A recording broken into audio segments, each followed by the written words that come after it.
Hi everyone. तो मैंने आज ये तो देख लिया, अगर आपके पास पैसा हो तो आप एफआईआर भी बदल सकते हो, और इस चीज़ को प्रूव करूंगा। पर उससे पहले लड़ाई किस बारे में हुई, क्यों हुई, हम इस बारे में बात नहीं करेंगे। मैं सीधा पॉइंट पे बढ़ता हूँ। एलविश ने जो लोकेशन दी थी वो उसके घर की लोकेशन थी या फिर किसी के तो घर की लोकेशन थी। और मेरा इंस्टिंक्ट बोला कि मुझे उसे अपने लोकेशन पर बुलाना चाहिए जो एक पब्लिक लोकेशन हो। अब मेरे को यही था भाई कि जो भी गलतफहमी है डिबेट से सॉल्व करो। अगर आपको लगता है आप सही हो तो आप डिबेट करो, मेरे को लगता है मैं सही हूँ, मैं डिबेट करूंगा। तो कुल मिला के शब्दों से ही जीतना था इस चीज़ को। और मैंने पूरी तैयारी की थी। मैंने वहाँ पे सोफ़ा वोफ़ा सब लगाया था कि जब एलविश भाई आएंगे तो वहाँ बगल में बैठेंगे, ये वो फलान ठिकाना। लेकिन जैसे ही वो आए, एक तो अटैक करना शुरू कर दिया, ऊपर से बहुत सारे बंदों के साथ आए। ऊपर से ये भी नहीं था कि वन ऑन वन फाइट हो, उसके साथ उसके कुछ बंदे थे वो भी मदद कर रहे थे उसकी। इस तरीके से मदद कर रहे थे कि मैं कुछ कर ही नहीं पा रहा था, क्योंकि मेरे को दो तीन लोगों ने पकड़ लिया था अगल बगल से। अब जब लड़ाई हुई, लड़ाई के बीच में ही एलविश ने मेरे को लगभग ये अपने घुटनों से नाक पे मारा, कई बार हाथों से मेरे सिर्फ मुंह पे मारा।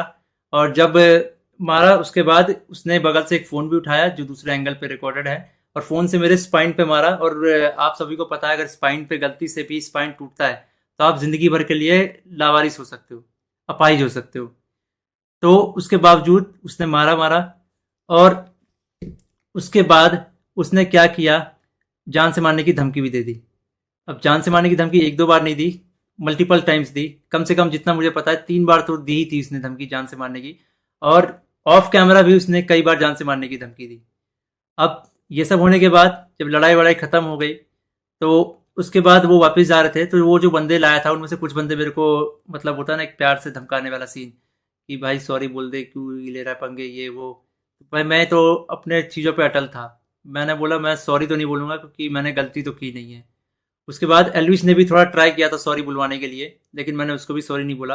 और ये सब जब हुआ तो शुरू में मेरे को लगा मेरे को सिर्फ यहाँ चोट आई है, क्योंकि मेरे को कहीं पे भी दर्द फील नहीं हो रहा था। तो मेरे को शुरू शुरू में सिर्फ यहाँ चोट आई। उसके बाद 1 डेढ़ घंटे बाद मेरे को यहाँ पे दर्द होना शुरू हुआ, और फिर 2 से 3 घंटे बाद मेरे पूरे स्पाइन में दर्द होना शुरू हुआ। और इस तरीके से हुआ कि मैं सो ही नहीं पाया। सुबह 4 बजे मैंने सोने का ट्राई किया था, मैं दोस्त के घर साकेत गया हुआ था। मैंने सोने का ट्राई किया, अनफॉर्चुनेटली मैं दर्द से सो ही नहीं पाया। उसके बाद हम जब दर्द हो रहा था तो हम गए वहाँ पे मैक्स हॉस्पिटल साकेत के, मेडिकल निकलवाने। तो उन्होंने मना कर दिया विदाउट एफआईआर नहीं होगा। तो मेरा यही था, मेरा दिमाग शॉक में था, एफआईआर हमने की नहीं थी। फिर हमने डिसाइड किया कि दोपहर के 12 बजे के आसपास हम एफआईआर करेंगे लॉन्च, और उसके बाद मेडिकल करवा लेंगे पुलिस की मदद से ही। तो हम गए एफआईआर करने। अब जब एफआईआर करने गए तो हमने पूरा बता दिया कि भाई ये सेक्शन लगाना है, अटेम्प्ट टू मर्डर है, साफ साफ दिख रहा है। तो वो जो एसएचओ थे उन्होंने बहुत अच्छे से बात की। उसके बाद एसएचओ अपने इंस्पेक्टर के फ़ोन में कॉल करते हैं, बोलते हैं कि पूरा इसको ना पब्लिक मत करना, गुप्त तरीके से रखना, हम लोग गुप्त तरीके से लड़ेंगे। मेरे को तभी डाउट था कि एफआईआर को दबाने की कोशिश की जाएगी, और वही हुआ। अभी मैंने एक आर्टिकल पढ़ा जिसमें एल्विस के ऊपर एक भी वो सेक्शन नहीं लगा जो मैंने एफआईआर में लिखवाई थी। अटेम्प्ट टू मर्डर का एक भी सेक्शन नहीं है उसमें। तो कुल मिला के मैं क्या समझूं, अगर आपके पास पैसा हो तो आप एफआईआर भी बदल सकते हो। मतलब हरियाणा में इस तरीके से गुंडागर्दी चल रही है कि एक बंदा आता है मारता है और उसके खिलाफ कोई एक्शन नहीं होता, उसको पुलिस पकड़ के लेके नहीं जाती। यहाँ पे इस बात को 24 घंटे हो चुके हैं और वो बंदा अभी हंस रहा होगा कि उसको कोई पकड़ के नहीं ले गया, उसको फर्क ही नहीं पड़ा होगा। मैं हरियाणा के सीएम खट्टर जी से रिक्वेस्ट करना चाहूंगा कि इस गुंडे अलविश यादव को अरेस्ट करवाओ। इसका बैकग्राउंड बहुत खराब है, जिस तरीके से ये यूथ को इंस्पायर कर रहा है, वायलेंस को प्रमोट कर रहा है, उससे साफ साफ पता लग रहा है यूथ बहुत गलत वे में मोटिवेट हो रही है इससे, और ये चीज़ बहुत ही खराब है। तो खट्टर जी, मैं इंडिया के कानून पे बहुत भरोसा करता हूँ, लेकिन अगर यहाँ पे नाइंसाफ़ी हुई तो एक तरीके से बहुत सारे लोगों को ये तो समझ में आ जाएगा कि इंडिया का कानून सिर्फ गरीबों के लिए बना है, अमीरों के लिए नहीं बना है। तो मैं नहीं चाहता कि ये कानून भी, ये एफआईआर भी दब जाए। और साफ साफ पता लग रहा है दबाने की कोशिश की जा रही है इस एफआईआर को। अगर ये एफआईआर दबता है तो ये इंडिया के कानून की हार है। मैं आप लोगों से रिक्वेस्ट करूंगा, गुरुग्राम पुलिस को और खट्टर जी को इस ट्वीट में टैग करो, और उन पे उनको रिक्वेस्ट करो कि एलविश यादव को जितनी जल्दी हो सके, इस गुंडे को जितनी जल्दी हो सके अरेस्ट करा जाए। क्योंकि अगर कोई भी ऐसे मार के निकल जाएगा और फिर अपने स्टोरी में डालेगा कि भाई वर्क डन, तो खुल्लम खुल्ला यही है कि वो वायलेंस को प्रमोट कर रहा है और उसको पता है कि उसका कोई कुछ नहीं बिगाड़ सकता। तो एक तरीके से ये इंडिया के कानून की हार है। तो अभी जो मैं एफआईआर लिखवा के आया था, मुझे उसकी कॉपी भी नहीं मिली और मुझे लगता है मिलेगी भी नहीं। बोला तो वैसे सुबह मिल जाएगी, लेकिन आई डोंट थिंक सो, क्योंकि आर्टिकल में साफ साफ दिख रहा है कि एफआईआर के जो सेक्शन है वो बहुत अलग किए गए हैं। तो इंडिया के कानून का मजाक ना बने, तो आप लोगों से एक आखिरी बार रिक्वेस्ट है, सीएम खट्टर जी को गुरुग्राम पुलिस के ऊपर टैग से टैग किया जाए, ताकि ये मामले को वो लोग सीरियसली ले। इन द एंड अगर इस बीच में मुझे कुछ भी होता है, मेरे पे कोई भी जानलेवा हमला होता है, इसका जिम्मेदार एलविश यादव होगा, या फिर उसके दोस्त होंगे, या फिर गुरुग्राम पुलिस होगी जिसने मेरे एफआईआर को पूरा का पूरा बदल दिया और पता नहीं क्या एफआईआर लिख दिया। और ये ये इंडियन कानून की बेइज्जती है, ये तो मैंने देख लिया। कुछ नहीं भाई, अगर तुम्हारे पास पैसा हो तो कुछ भी कर सकते हो, ये तो मैंने देख लिया भाई। हाय एवरीवन, तो मैंने आज ये तो देख लिया, अगर आपके पास पैसा हो तो आप एफआईआर भी बदल सकते हो, और इस चीज़ को प्रूव करूंगा। पर उससे पहले लड़ाई किस बारे में हुई, क्यों हुई, हम इस बारे में बात नहीं करेंगे। मैं सीधा पॉइंट पे बढ़ता हूँ। एलविश ने जो लोकेशन दी थी वो उसके घर की लोकेशन थी, या फिर किसी के तो घर की लोकेशन थी, और मेरा इंस्टिंक्ट बोला कि मुझे उसे अपने लोकेशन में बुलाना चाहिए, जो एक पब्लिक लोकेशन हो। अब मेरे को यही था भाई कि जो भी गलतफहमी है डिबेट से सॉल्व करो। अगर आपको लगता है आप सही हो तो आप डिबेट करो, मेरे को लगता है मैं सही हूँ, मैं डिबेट करूंगा। तो कुल मिला के शब्दों से ही जीतना था इस चीज़ को, और मैंने पूरी तैयारी की थी। मैंने वहाँ पे सोफ़ा वोफ़ा सब लगाया था कि जब एलविश भाई आएंगे तो वहाँ बगल में बैठेंगे, ये वो फलाना ठिकाना। लेकिन जैसे ही वो आए, एक तो अटैक करना शुरू कर दिया, ऊपर से बहुत सारे बंदों के साथ आए। ऊपर से ये भी नहीं था कि वन ऑन वन फाइट हो, उसके साथ उसके कुछ बंदे थे, वो भी मदद कर रहे थे उसकी। इस तरीके से मदद कर रहे थे कि मैं कुछ कर ही नहीं पा रहा था, क्योंकि मेरे को दो तीन लोगों ने पकड़ लिया था अगल बगल से। अब जब लड़ाई हुई, लड़ाई के बीच में ही एलविश ने मेरे को लगभग ये अपने घुटनों से नाक पे मारा, कई बार हाथों से मेरे सिर्फ मुंह पे मारा। और जब मारा उसके बाद उसने बगल से एक फ़ोन भी उठाया जो दूसरे एंगल पे रिकॉर्डेड है, और फ़ोन से मेरे स्पाइन पे मारा। और आप सभी को पता है, अगर स्पाइन पे गलती से भी स्पाइन टूटता है तो आप ज़िंदगी भर के लिए लावारिस हो सकते हो, अपाहिज हो सकते हो। तो उसके बावजूद उसने मारा मारा, और उसके बाद उसने क्या किया, जान से मारने की धमकी भी दे दी। अब जान से मारने की धमकी एक दो बार नहीं दी, मल्टीपल टाइम्स दी। कम से कम जितना मुझे पता है 3 बार तो दी ही थी उसने धमकी जान से मारने की, और ऑफ कैमरा भी उसने कई बार जान से मारने की धमकी दी। अब ये सब होने के बाद जब लड़ाई वड़ाई खत्म हो गई, तो उसके बाद वो वापस जा रहे थे, तो वो जो बंदे लाया था उनमें से कुछ बंदे मेरे को, मतलब होता है ना एक प्यार से धमकाने वाला सीन, कि भाई सॉरी बोल दे, क्यों ले रहा है पंगे, ये वो। भाई मैं तो अपने चीज़ों पे अटल था। मैंने बोला मैं सॉरी तो नहीं बोलूँगा, क्योंकि मैंने गलती तो की नहीं है। उसके बाद एलविश ने भी थोड़ा ट्राई किया था सॉरी बुलवाने के लिए, लेकिन मैंने उसको भी सॉरी नहीं बोला। और ये सब जब हुआ, तो शुरू में मेरे को लगा मेरे को सिर्फ यहाँ चोट आई है, क्योंकि मेरे को कहीं पे भी दर्द फील नहीं हो रहा था। तो मेरे को शुरू शुरू में सिर्फ यहाँ चोट आई। उसके बाद 1 डेढ़ घंटे बाद मेरे को यहाँ पे दर्द होना शुरू हुआ, और फिर 2 से 3 घंटे बाद मेरे पूरे स्पाइन में दर्द होना शुरू हुआ, और इस तरीके से हुआ कि मैं सो ही नहीं पाया। सुबह 4 बजे मैंने सोने का ट्राई किया था, मैं दोस्त के घर साकेत गया हुआ था, मैंने सोने का ट्राई किया, अनफॉर्चुनेटली मैं दर्द से सो ही नहीं पाया। उसके बाद हम जब दर्द हो रहा था तो हम गए वहाँ पे मैक्स हॉस्पिटल साकेत के, मेडिकल निकलवाने। तो उन्होंने मना कर दिया, विदाउट एफआईआर नहीं होगा। तो मेरा यही था, मेरा दिमाग शॉक में था, एफआईआर हमने की नहीं थी। फिर हमने डिसाइड किया कि दोपहर के 12 बजे के आसपास हम एफआईआर करेंगे लॉन्च, और उसके बाद मेडिकल करवा लेंगे पुलिस की मदद से ही। तो हम गए एफआईआर करने। अब जब एफआईआर करने गए, तो हमने पूरा बता दिया कि भाई ये सेक्शन लगाना है, अटेम्प्ट टू मर्डर है, साफ साफ दिख रहा है।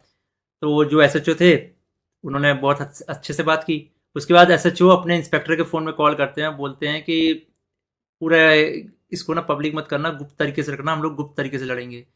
मेरे को तभी डाउट था कि एफआईआर को दबाने की कोशिश की जाएगी, और वही हुआ। अभी मैंने एक आर्टिकल पढ़ा जिसमें एलविश के ऊपर एक भी वो सेक्शन नहीं लगा जो मैंने एफआईआर में लिखवाई थी। अटेम्प्ट टू मर्डर का एक भी सेक्शन नहीं है उसमें। तो कुल मिला के मैं क्या समझूं, अगर आपके पास पैसा हो तो आप एफआईआर भी बदल सकते हो। मतलब हरियाणा में इस तरीके से गुंडागर्दी चल रही है कि एक बंदा आता है, मारता है, और उसके खिलाफ कोई एक्शन नहीं होता, उसको पुलिस पकड़ के लेके नहीं जाती। यहाँ पे इस बात को 24 घंटे हो चुके हैं, और वो बंदा अभी हंस रहा होगा कि उसको कोई पकड़ के नहीं ले गया, उसको फर्क ही नहीं पड़ा होगा। मैं हरियाणा के सीएम खट्टर जी से रिक्वेस्ट करना चाहूंगा कि इस गुंडे एलविश यादव को अरेस्ट करवाओ। इसका बैकग्राउंड बहुत खराब है, जिस तरीके से यूथ को इंस्पायर कर रहा है, वायलेंस को प्रमोट कर रहा है, उससे साफ साफ पता लग रहा है यूथ बहुत गलत वे में मोटिवेट हो रही है इससे, और ये चीज़ बहुत ही खराब है। तो खट्टर जी, मैं इंडिया के कानून पे बहुत भरोसा करता हूँ, लेकिन अगर यहाँ पे नाइंसाफ़ी हुई, तो एक तरीके से बहुत सारे लोगों को ये तो समझ में आ जाएगा कि इंडिया का कानून सिर्फ़ गरीबों के लिए बना है, अमीरों के लिए नहीं बना है। तो मैं नहीं चाहता कि ये कानून भी, ये एफआईआर भी दब जाए, और साफ साफ पता लग रहा है दबाने की कोशिश की जा रही है इस एफआईआर को। अगर ये एफआईआर दबता है तो ये इंडिया के कानून की हार है। मैं आप लोगों से रिक्वेस्ट करूंगा, गुरुग्राम पुलिस को और खट्टर जी को इस ट्वीट में टैग करो, और उनको रिक्वेस्ट करो कि एलविश यादव को जितनी जल्दी हो सके, इस गुंडे को जितनी जल्दी हो सके अरेस्ट करा जाए। क्योंकि अगर कोई भी ऐसे मार के निकल जाएगा और फिर अपने स्टोरी में डालेगा कि भाई वर्क डन, तो खुल्लम खुल्ला यही है कि वो वायलेंस को प्रमोट कर रहा है और उसको पता है कि उसका कोई कुछ नहीं बिगाड़ सकता। तो एक तरीके से ये इंडिया के कानून की हार है। तो अभी जो मैं एफआईआर लिखवा के आया था, मुझे उसकी कॉपी भी नहीं मिली, और मुझे लगता है मिलेगी भी नहीं। बोला तो वैसे सुबह मिल जाएगी, लेकिन आई डोंट थिंक सो, क्योंकि आर्टिकल में साफ साफ दिख रहा है कि एफआईआर के जो सेक्शन है वो बहुत अलग किए गए हैं।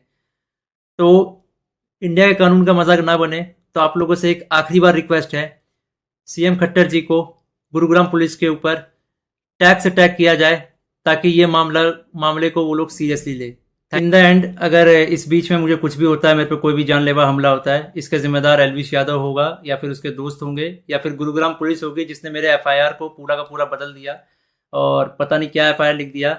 और ये ये इंडियन कानून की बेइज्जती है, ये तो मैंने देख लिया। कुछ नहीं भाई, अगर तुम्हारे पास पैसा हो तो कुछ भी कर सकते हो, ये तो मैंने देख लिया भाई। हाय एवरीवन, तो मैंने आज ये तो देख लिया, अगर आपके पास पैसा हो तो आप एफआईआर भी बदल सकते हो, और इस चीज़ को प्रूव करूंगा। पर उससे पहले लड़ाई किस बारे में हुई, क्यों हुई, हम इस बारे में बात नहीं करेंगे। मैं सीधा पॉइंट पे बढ़ता हूँ। एलविश ने जो लोकेशन दी थी वो उसके घर की लोकेशन थी, या फिर किसी के तो घर की लोकेशन थी, और मेरा इंस्टिंक्ट बोला कि मुझे उसे अपने लोकेशन में बुलाना चाहिए जो एक पब्लिक लोकेशन हो। अब मेरे को यही था भाई कि जो भी गलत फहमी है डिबेट से सॉल्व करो। अगर आपको लगता है आप सही हो तो आप डिबेट करो, मेरे को लगता है मैं सही हूँ, मैं डिबेट करूंगा। तो कुल मिला के शब्दों से ही जीतना था इस चीज़ को, और मैंने पूरी तैयारी की थी। मैंने वहाँ पे सोफा वोफा सब लगाया था कि जब एलविश भाई आएंगे तो वहाँ बगल में बैठेंगे, ये वो फलान ठिकाना। लेकिन जैसे ही वो आए, एक तो अटैक करना शुरू कर दिया, ऊपर से बहुत सारे बंदों के साथ आए। ऊपर से ये भी नहीं था कि वन ऑन वन फाइट हो, उसके साथ उसके कुछ बंदे थे, वो भी मदद कर रहे थे उसकी। इस तरीके से मदद कर रहे थे कि मैं कुछ कर ही नहीं पा रहा था, क्योंकि मेरे को दो तीन लोगों ने पकड़ लिया था अगल बगल से। अब जब लड़ाई हुई, लड़ाई के बीच में ही एलविश ने मेरे को लगभग ये अपने घुटनों से नाक पे मारा, कई बार हाथों से मेरे सिर्फ मुंह पे मारा।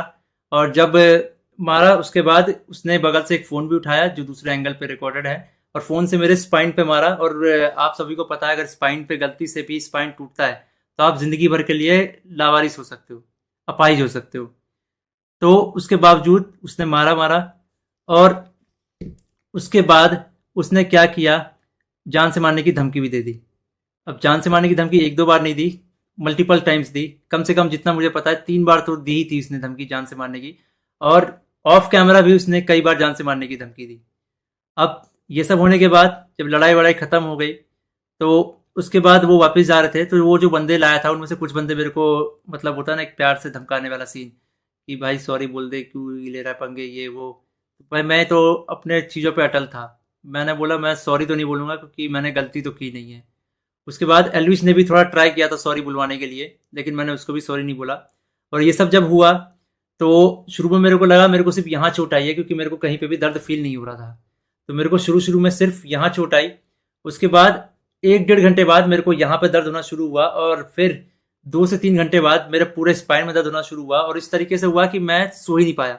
सुबह 4 बजे मैंने सोने का ट्राई किया था, मैं दोस्त के घर साकेत गया हुआ था, मैंने सोने का ट्राई किया, अनफॉर्चुनेटली मैं दर्द से सो ही नहीं पाया। उसके बाद हम जब दर्द हो रहा था तो हम गए वहाँ पे मैक्स हॉस्पिटल साकेत के, मेडिकल निकलवाने। तो उन्होंने मना कर दिया, विदाउट एफआईआर नहीं होगा। तो मेरा यही था, मेरा दिमाग शॉक में था, एफआईआर हमने की नहीं थी। फिर हमने डिसाइड किया कि दोपहर के 12 बजे के आसपास हम एफआईआर करेंगे लॉन्च, और उसके बाद मेडिकल करवा लेंगे पुलिस की मदद से ही। तो हम गए एफआईआर करने। अब जब एफआईआर करने गए, तो हमने पूरा बता दिया कि भाई ये सेक्शन लगाना है, अटेम्प्ट टू मर्डर है, साफ साफ दिख रहा है। तो जो एसएचओ थे उन्होंने बहुत अच्छे से बात की। उसके बाद एसएचओ अपने इंस्पेक्टर के फ़ोन में कॉल करते हैं, बोलते हैं कि पूरा इसको ना पब्लिक मत करना, गुप्त तरीके से रखना, हम लोग गुप्त तरीके से लड़ेंगे। मेरे को तभी डाउट था कि एफआईआर को दबाने की कोशिश की जाएगी, और वही हुआ। अभी मैंने एक आर्टिकल पढ़ा जिसमें एल्विश के ऊपर एक भी वो सेक्शन नहीं लगा जो मैंने एफआईआर में लिखवाई थी। अटेम्प्ट टू मर्डर का एक भी सेक्शन नहीं है उसमें। तो कुल मिला के मैं क्या समझूं, अगर आपके पास पैसा हो तो आप एफआईआर भी बदल सकते हो। मतलब हरियाणा में इस तरीके से गुंडागर्दी चल रही है कि एक बंदा आता है, मारता है और उसके खिलाफ कोई एक्शन नहीं होता, उसको पुलिस पकड़ के लेके नहीं जाती। यहाँ पे इस बात को 24 घंटे हो चुके हैं और वो बंदा अभी हंस रहा होगा कि उसको कोई पकड़ के नहीं ले गया, उसको फर्क ही नहीं पड़ा होगा। मैं हरियाणा के सीएम खट्टर जी से रिक्वेस्ट करना चाहूंगा कि इस गुंडे एलविश यादव को अरेस्ट करवाओ। इसका बैकग्राउंड बहुत खराब है। जिस तरीके से ये यूथ को इंस्पायर कर रहा है, वायलेंस को प्रमोट कर रहा है, उससे साफ साफ पता लग रहा है यूथ बहुत गलत वे में मोटिवेट हो रही है इससे, और ये चीज़ बहुत ही खराब है। तो खट्टर जी, मैं इंडिया के कानून पे बहुत भरोसा करता हूँ, लेकिन अगर यहाँ पे नाइंसाफ़ी हुई तो एक तरीके से बहुत सारे लोगों को ये तो समझ में आ जाएगा कि इंडिया का कानून सिर्फ गरीबों के लिए बना है, अमीरों के लिए नहीं बना है। तो मैं नहीं चाहता कि ये कानून भी, ये एफआईआर भी दब जाए। और साफ साफ पता लग रहा है दबाने की कोशिश की जा रही है इस एफआईआर को। अगर ये एफआईआर दबता है तो ये इंडिया के कानून की हार है। मैं आप लोगों से रिक्वेस्ट करूंगा, गुरुग्राम पुलिस को और खट्टर जी को इस ट्वीट में टैग करो और उनको रिक्वेस्ट करो कि एल्विश यादव को जितनी जल्दी हो सके, इस गुंडे को जितनी जल्दी हो सके अरेस्ट करा जाए। क्योंकि अगर कोई भी ऐसे मार के निकल जाएगा और फिर अपने स्टोरी में डालेगा कि भाई वर्क डन, तो खुल्लम खुल्ला यही है कि वो वायलेंस को प्रमोट कर रहा है और उसको पता है कि उसका कोई कुछ नहीं बिगाड़ सकता। तो एक तरीके से ये इंडिया के कानून की हार है। तो अभी जो मैं एफआईआर लिखवा के आया था, मुझे उसकी कॉपी भी नहीं मिली और मुझे लगता है मिलेगी भी नहीं। बोला तो वैसे सुबह मिल जाएगी, लेकिन आई डोंट थिंक सो, क्योंकि आर्टिकल में साफ साफ दिख रहा है कि एफआईआर के जो सेक्शन है वो बहुत अलग किए गए हैं। तो इंडिया के कानून का मजाक ना बने, तो आप लोगों से एक आखिरी बार रिक्वेस्ट है, सीएम खट्टर जी को गुरुग्राम पुलिस के ऊपर टैग से टैग किया जाए ताकि ये मामले को वो लोग सीरियसली ले। इन द एंड अगर इस बीच में मुझे कुछ भी होता है, मेरे पे कोई भी जानलेवा हमला होता है, इसका जिम्मेदार एल्विश यादव होगा या फिर उसके दोस्त होंगे या फिर गुरुग्राम पुलिस होगी जिसने मेरे एफआईआर को पूरा का पूरा बदल दिया और पता नहीं क्या एफआईआर लिख दिया। और ये ये इंडियन कानून की बेइज्जती है, ये तो मैंने देख लिया। कुछ नहीं भाई, अगर तुम्हारे पास पैसा हो तो कुछ भी कर सकते हो, ये तो मैंने देख लिया भाई। हाय एवरीवन, तो मैंने आज ये तो देख लिया, अगर आपके पास पैसा हो तो आप एफआईआर भी बदल सकते हो, और इस चीज़ को प्रूव करूंगा। पर उससे पहले लड़ाई किस बारे में हुई, क्यों हुई, हम इस बारे में बात नहीं करेंगे। मैं सीधा पॉइंट पे बढ़ता हूँ। एलविश ने जो लोकेशन दी थी वो उसके घर की लोकेशन थी या फिर किसी के तो घर की लोकेशन थी, और मेरा इंस्टिंक्ट बोला कि मुझे उसे अपने लोकेशन में बुलाना चाहिए जो एक पब्लिक लोकेशन हो। अब मेरे को यही था भाई कि जो भी गलतफहमी है डिबेट से सॉल्व करो। अगर आपको लगता है आप सही हो तो आप डिबेट करो, मेरे को लगता है मैं सही हूँ, मैं डिबेट करूंगा। तो कुल मिला के शब्दों से ही जीतना था इस चीज़ को, और मैंने पूरी तैयारी की थी। मैंने वहाँ पे सोफ़ा वोफ़ा सब लगाया था कि जब एलविश भाई आएंगे तो वहाँ बगल में बैठेंगे, ये वो फलान ठिकाना। लेकिन जैसे ही वो आए, एक तो अटैक करना शुरू कर दिया, ऊपर से बहुत सारे बंदों के साथ आए। ऊपर से ये भी नहीं था कि वन ऑन वन फाइट हो, उसके साथ उसके कुछ बंदे थे वो भी मदद कर रहे थे उसकी। इस तरीके से मदद कर रहे थे कि मैं कुछ कर ही नहीं पा रहा था, क्योंकि मेरे को दो तीन लोगों ने पकड़ लिया था अगल बगल से। अब जब लड़ाई हुई, लड़ाई के बीच में ही एल्विश ने मेरे को लगभग ये अपने घुटनों से नाक पे मारा, कई बार हाथों से मेरे सिर्फ मुंह पे मारा। और जब मारा उसके बाद उसने बगल से एक फ़ोन भी उठाया जो दूसरे एंगल पे रिकॉर्डेड है, और फ़ोन से मेरे स्पाइन पे मारा। और आप सभी को पता है अगर स्पाइन पे गलती से भी स्पाइन टूटता है तो आप ज़िंदगी भर के लिए लावारिस हो सकते हो, अपाहिज हो सकते हो। तो उसके बावजूद उसने मारा मारा, और उसके बाद उसने क्या किया, जान से मारने की धमकी भी दे दी। अब जान से मारने की धमकी एक दो बार नहीं दी, मल्टीपल टाइम्स दी। कम से कम जितना मुझे पता है 3 बार तो दी ही थी उसने धमकी जान से मारने की, और ऑफ कैमरा भी उसने कई बार जान से मारने की धमकी दी।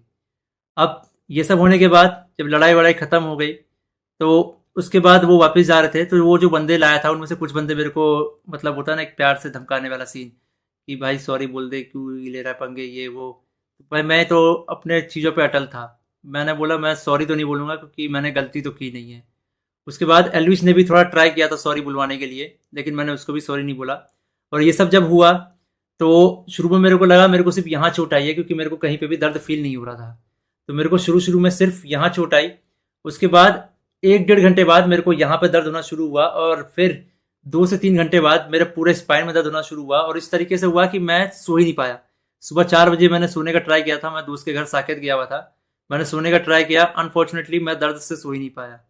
उसके बाद हम जब दर्द हो रहा था तो हम गए वहाँ पे मैक्स हॉस्पिटल साकेत के मेडिकल निकलवाने। तो उन्होंने मना कर दिया, विदाउट एफआईआर नहीं होगा। तो मेरा यही था, मेरा दिमाग शॉक में था, एफआईआर हमने की नहीं थी। फिर हमने डिसाइड किया कि दोपहर के 12 बजे के आसपास हम एफआईआर करेंगे लॉन्च, और उसके बाद मेडिकल करवा लेंगे पुलिस की मदद से ही। तो हम गए एफआईआर करने। अब जब एफआईआर करने गए तो हमने पूरा बता दिया कि भाई ये सेक्शन लगाना है, अटेम्प्ट टू मर्डर है, साफ साफ दिख रहा है। तो जो एसएचओ थे उन्होंने बहुत अच्छे से बात की। उसके बाद एसएचओ अपने इंस्पेक्टर के फ़ोन में कॉल करते हैं, बोलते हैं कि पूरा इसको ना पब्लिक मत करना, गुप्त तरीके से रखना, हम लोग गुप्त तरीके से लड़ेंगे।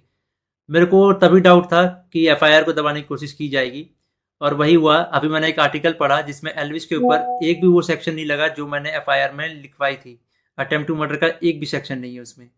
तो कुल मिला के मैं क्या समझूं, अगर आपके पास पैसा हो तो आप एफआईआर भी बदल सकते हो। मतलब हरियाणा में इस तरीके से गुंडागर्दी चल रही है कि एक बंदा आता है, मारता है और उसके खिलाफ कोई एक्शन नहीं होता, उसको पुलिस पकड़ के लेके नहीं जाती। यहाँ पे इस बात को 24 घंटे हो चुके हैं और वो बंदा अभी हंस रहा होगा कि उसको कोई पकड़ के नहीं ले गया, उसको फर्क ही नहीं पड़ा होगा।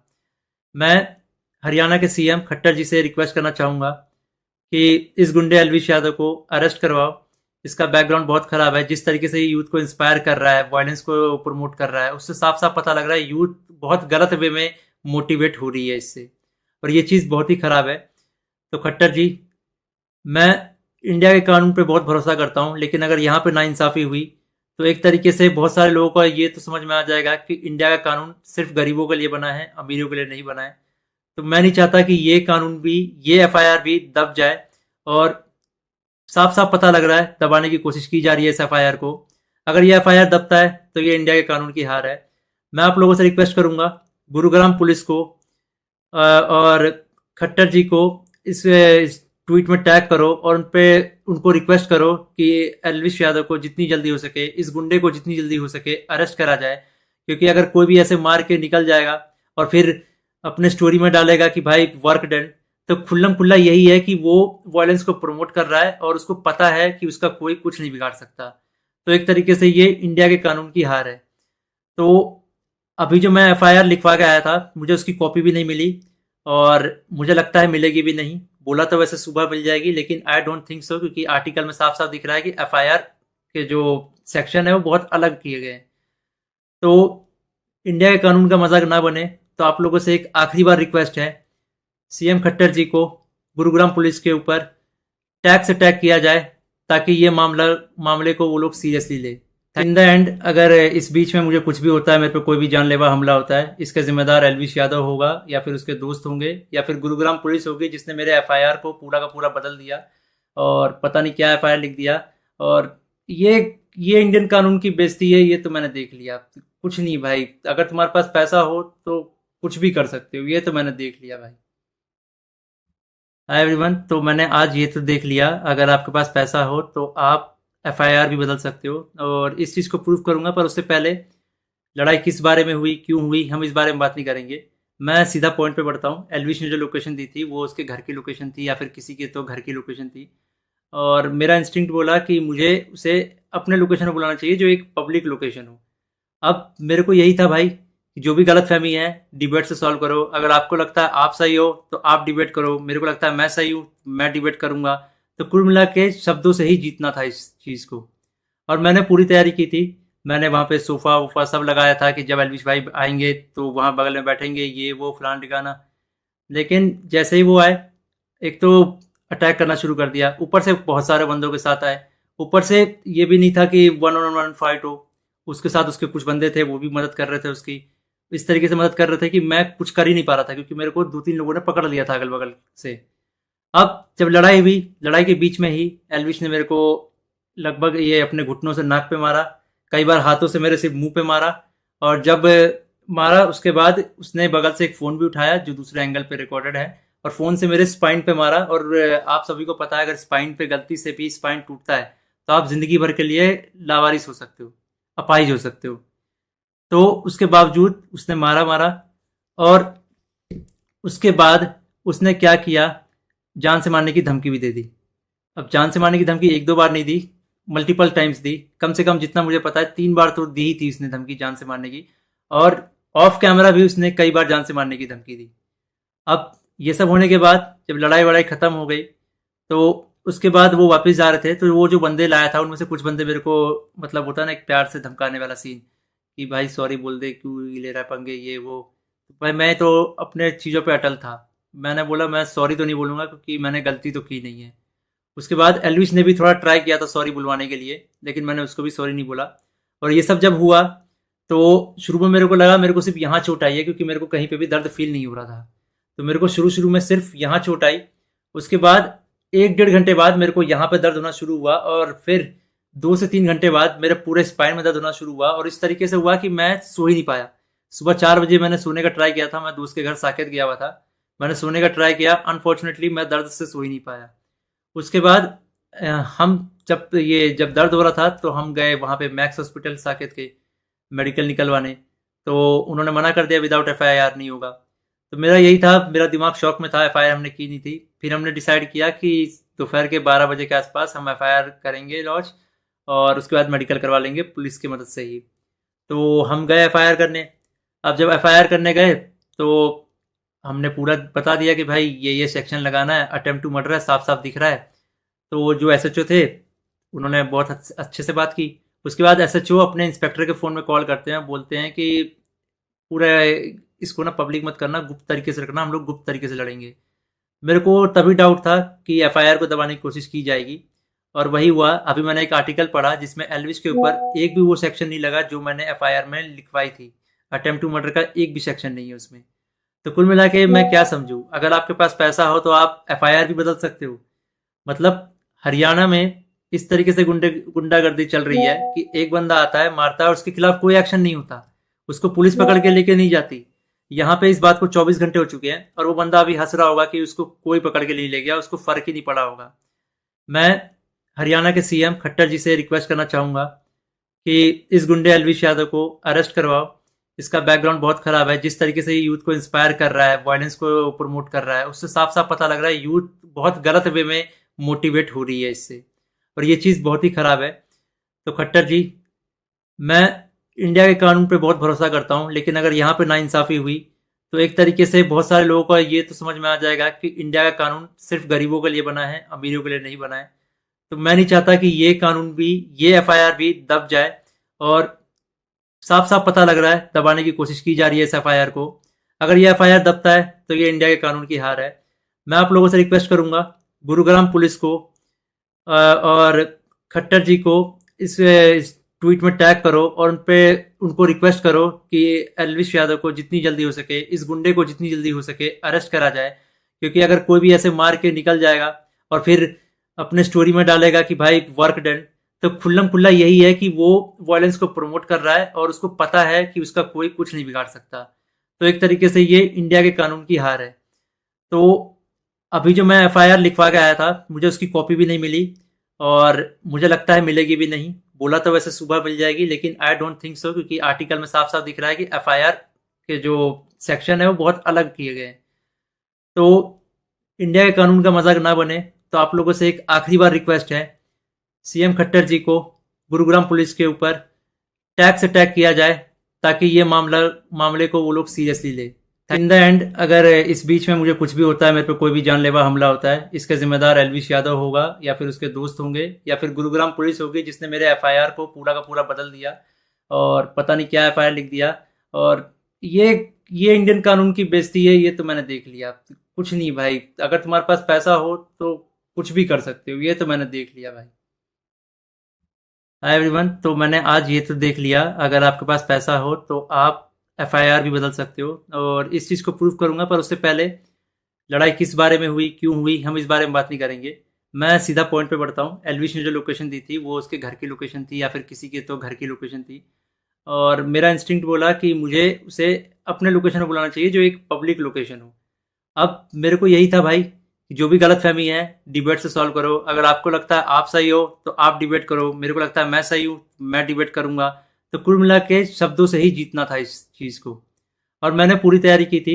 मैंने वहाँ पे सोफ़ा वोफ़ा सब लगाया था कि जब एल्विश भाई आएंगे तो वहाँ बगल में बैठेंगे, ये वो फलान ठिकाना। लेकिन जैसे ही वो आए, एक तो अटैक करना शुरू कर दिया, ऊपर से बहुत सारे बंदों के साथ आए। ऊपर से ये भी नहीं था कि वन ऑन वन फाइट हो, उसके साथ उसके कुछ बंदे थे, वो भी मदद कर रहे थे उसकी। इस तरीके से मदद कर रहे थे कि मैं कुछ कर ही नहीं पा रहा था, क्योंकि मेरे को 2-3 लोगों ने पकड़ लिया था अगल बगल से। अब जब लड़ाई हुई, लड़ाई के बीच में ही एल्विश ने मेरे को लगभग ये अपने घुटनों से नाक पे मारा, कई बार हाथों से मेरे सिर्फ मुंह पे मारा। और जब मारा उसके बाद उसने बगल से एक फ़ोन भी उठाया जो दूसरे एंगल पे रिकॉर्डेड है, और फ़ोन से मेरे स्पाइन पे मारा। और आप सभी को पता है अगर स्पाइन पे गलती से भी स्पाइन टूटता है तो आप ज़िंदगी भर के लिए लावारिस हो सकते हो, अपाहिज हो सकते हो। तो उसके बावजूद उसने मारा मारा, और उसके बाद उसने क्या किया, जान से मारने की धमकी भी दे दी। अब जान से मारने की धमकी एक दो बार नहीं दी, मल्टीपल टाइम्स दी। कम से कम जितना मुझे पता है 3 बार तो दी ही थी उसने धमकी जान से मारने की। और ऑफ कैमरा भी उसने कई बार जान से मारने की धमकी दी। अब ये सब होने के बाद जब लड़ाई वड़ाई खत्म हो गई, तो उसके बाद वो वापस जा रहे थे, तो वो जो बंदे लाया था उनमें से कुछ बंदे मेरे को, मतलब होता है ना एक प्यार से धमकाने वाला सीन, कि भाई सॉरी बोल दे, क्यों ले रहा है पंगे ये वो। भाई मैं तो अपने चीज़ों पे अटल था। मैंने बोला मैं सॉरी तो नहीं बोलूँगा, क्योंकि मैंने गलती तो की नहीं है। उसके बाद एल्विश ने भी थोड़ा ट्राई किया था सॉरी बुलवाने के लिए, लेकिन मैंने उसको भी सॉरी नहीं बोला। और ये सब जब हुआ, तो शुरू में मेरे को लगा मेरे को सिर्फ यहाँ चोट आई है, क्योंकि मेरे को कहीं पे भी दर्द फील नहीं हो रहा था। तो मेरे को शुरू शुरू में सिर्फ यहाँ चोट आई। उसके बाद 1-1.5 घंटे बाद मेरे को यहाँ पे दर्द होना शुरू हुआ, और फिर 2 से 3 घंटे बाद मेरे पूरे स्पाइन में दर्द होना शुरू हुआ। और इस तरीके से हुआ कि मैं सो ही नहीं पाया। सुबह 4 बजे मैंने सोने का ट्राई किया था, मैं दोस्त के घर साकेत गया हुआ था, मैंने सोने का ट्राई किया, अनफॉर्चुनेटली मैं दर्द से सो ही नहीं पाया। उसके बाद हम जब दर्द हो रहा था तो हम गए वहाँ पे मैक्स हॉस्पिटल साकेत के, मेडिकल निकलवाने। तो उन्होंने मना कर दिया, विदाउट एफआईआर नहीं होगा।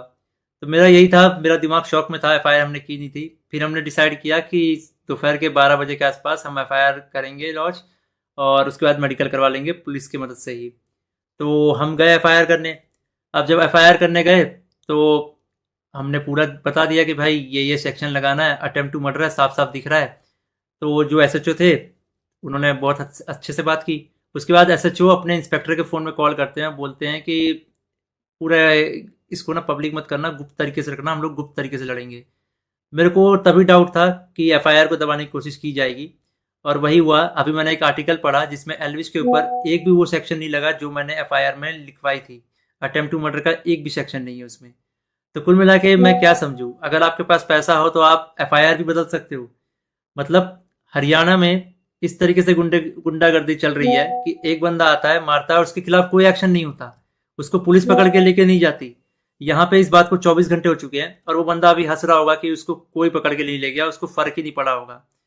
मैं हरियाणा के सीएम खट्टर जी से रिक्वेस्ट करना चाहूंगा कि इस गुंडे एलविश यादव को अरेस्ट करवाओ।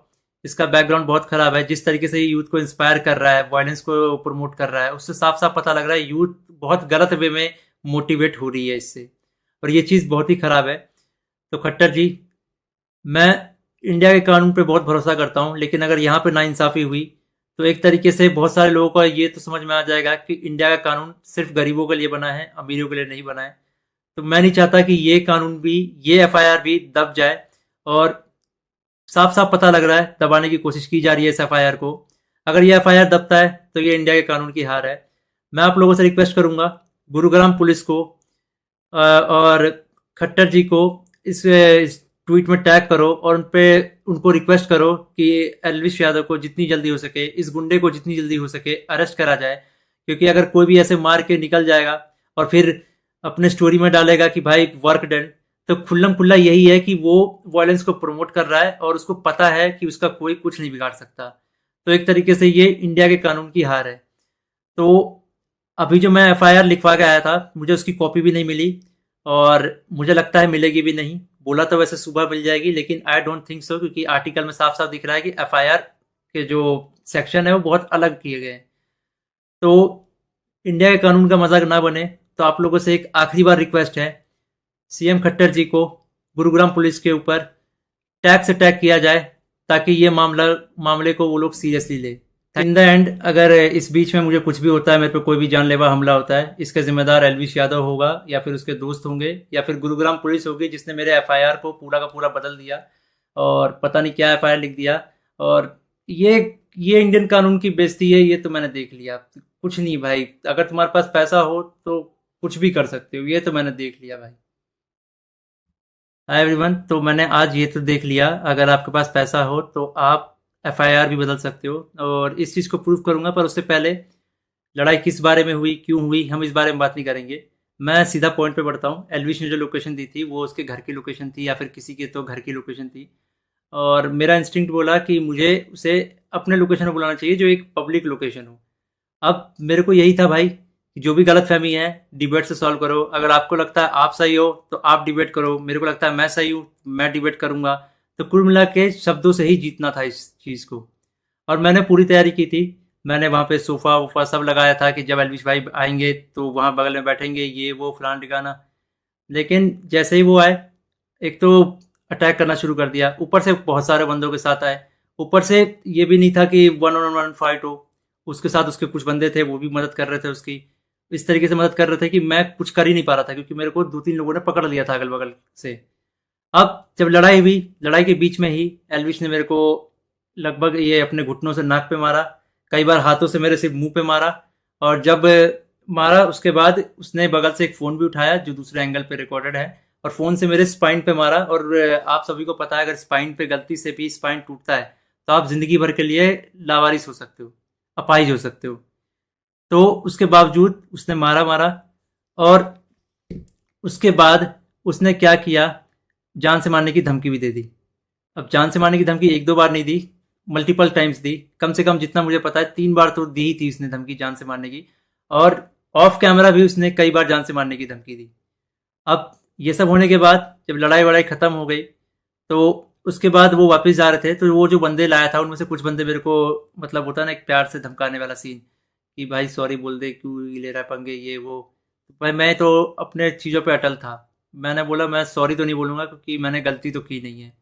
उसके बाद एल्विश ने भी थोड़ा ट्राई किया था सॉरी बुलवाने के लिए, लेकिन मैंने उसको भी सॉरी नहीं बोला। और ये सब जब हुआ तो शुरू में मेरे को लगा मेरे को सिर्फ यहाँ चोट आई है, क्योंकि मेरे को कहीं पे भी दर्द फील नहीं हो रहा था। तो मेरे को शुरू शुरू में सिर्फ यहाँ चोट आई। उसके बाद 1 डेढ़ घंटे बाद मेरे को यहाँ पे दर्द होना शुरू हुआ, और फिर 2 से 3 घंटे बाद मेरे पूरे स्पाइन में दर्द होना शुरू हुआ। और इस तरीके से हुआ कि मैं सो ही नहीं पाया। सुबह 4 बजे मैंने सोने का ट्राई किया था, मैं दोस्त के घर साकेत गया हुआ था। मैंने सोने का ट्राई किया, अनफॉर्चुनेटली मैं दर्द से सो ही नहीं पाया। उसके बाद हम जब दर्द हो रहा था तो हम गए वहाँ पे मैक्स हॉस्पिटल साकेत के, मेडिकल निकलवाने। तो उन्होंने मना कर दिया विदाउट एफआईआर नहीं होगा। तो मेरा यही था, मेरा दिमाग शॉक में था, एफआईआर हमने की नहीं थी। फिर हमने डिसाइड किया कि दोपहर के 12 बजे के आसपास हम एफआईआर करेंगे लॉन्च, और उसके बाद मेडिकल करवा लेंगे पुलिस की मदद से ही। तो हम गए एफआईआर करने। अब जब एफआईआर करने गए तो हमने पूरा बता दिया कि भाई ये सेक्शन लगाना है, अटेम्प्ट टू मर्डर है, साफ साफ दिख रहा है। तो वो जो एसएचओ थे उन्होंने बहुत अच्छे से बात की। उसके बाद एसएचओ अपने इंस्पेक्टर के फ़ोन में कॉल करते हैं, बोलते हैं कि पूरा इसको ना पब्लिक मत करना, गुप्त तरीके से रखना, हम लोग गुप्त तरीके से लड़ेंगे। मेरे को तभी डाउट था कि एफआईआर को दबाने की कोशिश की जाएगी, और वही हुआ। अभी मैंने एक आर्टिकल पढ़ा जिसमें एल्विश के ऊपर एक भी वो सेक्शन नहीं लगा जो मैंने एफआईआर में लिखवाई थी। अटेम्प्ट टू मर्डर का एक भी सेक्शन नहीं है उसमें।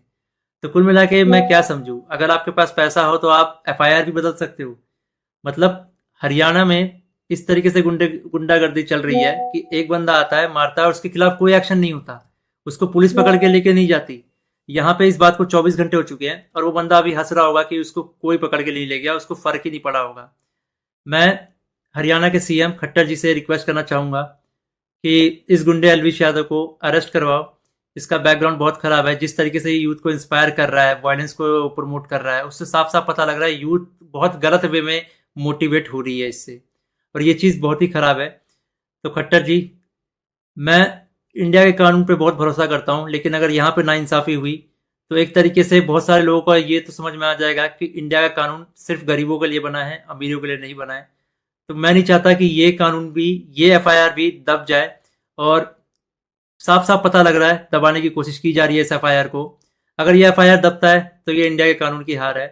मैं आप लोगों से रिक्वेस्ट करूंगा, गुरुग्राम पुलिस को और खट्टर जी को इस ट्वीट में टैग करो, और उनको रिक्वेस्ट करो कि एल्विश यादव को जितनी जल्दी हो सके, इस गुंडे को जितनी जल्दी हो सके अरेस्ट करा जाए। क्योंकि अगर कोई भी ऐसे मार के निकल जाएगा और फिर अपने स्टोरी में डालेगा कि भाई वर्क डन, तो खुल्लम खुल्ला यही है कि वो वायलेंस को प्रमोट कर रहा है और उसको पता है कि उसका कोई कुछ नहीं बिगाड़ सकता। तो एक तरीके से ये इंडिया के कानून की हार है। तो अभी जो मैं एफआईआर लिखवा के आया था, मुझे उसकी कॉपी भी नहीं मिली और मुझे लगता है मिलेगी भी नहीं। बोला तो वैसे सुबह मिल जाएगी, लेकिन आई डोंट थिंक सो, क्योंकि आर्टिकल में साफ साफ दिख रहा है कि एफआईआर के जो सेक्शन है वो बहुत अलग किए गए हैं। तो इंडिया के कानून का मजाक ना बने, तो आप लोगों से एक आखिरी बार रिक्वेस्ट है, सीएम खट्टर जी को गुरुग्राम पुलिस के ऊपर टैग से टैग किया जाए, ताकि ये मामले को वो लोग सीरियसली ले। इन द एंड अगर इस बीच में मुझे कुछ भी होता है, मेरे पे कोई भी जानलेवा हमला होता है, इसका जिम्मेदार एलविश यादव होगा या फिर उसके दोस्त होंगे या फिर गुरुग्राम पुलिस होगी, जिसने मेरे एफआईआर को पूरा का पूरा बदल दिया और पता नहीं क्या एफआईआर लिख दिया। और ये ये इंडियन कानून की बेइज्जती है, ये तो मैंने देख लिया। कुछ नहीं भाई, अगर तुम्हारे पास पैसा हो तो कुछ भी कर सकते हो, ये तो मैंने देख लिया भाई। हाय एवरीवन, तो मैंने आज ये तो देख लिया, अगर आपके पास पैसा हो तो आप एफआईआर भी बदल सकते हो, और इस चीज़ को प्रूव करूंगा। पर उससे पहले लड़ाई किस बारे में हुई, क्यों हुई, हम इस बारे में बात नहीं करेंगे। मैं सीधा पॉइंट पे बढ़ता हूँ। एलविश ने जो लोकेशन दी थी वो उसके घर की लोकेशन थी या फिर किसी के तो घर की लोकेशन थी, और मेरा इंस्टिंक्ट बोला कि मुझे उसे अपने लोकेशन पर बुलाना चाहिए जो एक पब्लिक लोकेशन हो। अब मेरे को यही था भाई कि जो भी गलत फहमी है डिबेट से सॉल्व करो। अगर आपको लगता है आप सही हो तो आप डिबेट करो, मेरे को लगता है मैं सही हूँ, मैं डिबेट करूंगा। तो कुल मिला के शब्दों से ही जीतना था इस चीज़ को, और मैंने पूरी तैयारी की थी। मैंने वहाँ पे सोफा वोफा सब लगाया था कि जब एलविश भाई आएंगे तो वहाँ बगल में बैठेंगे, ये वो फलान ठिकाना। लेकिन जैसे ही वो आए, एक तो अटैक करना शुरू कर दिया, ऊपर से बहुत सारे बंदों के साथ आए। ऊपर से ये भी नहीं था कि वन ऑन वन फाइट हो, उसके साथ उसके कुछ बंदे थे, वो भी मदद कर रहे थे उसकी। इस तरीके से मदद कर रहे थे कि मैं कुछ कर ही नहीं पा रहा था, क्योंकि मेरे को दो तीन लोगों ने पकड़ लिया था अगल बगल से। अब जब लड़ाई हुई, लड़ाई के बीच में ही एलविश ने मेरे को लगभग ये अपने घुटनों से नाक पे मारा, कई बार हाथों से मेरे सिर्फ मुंह पे मारा।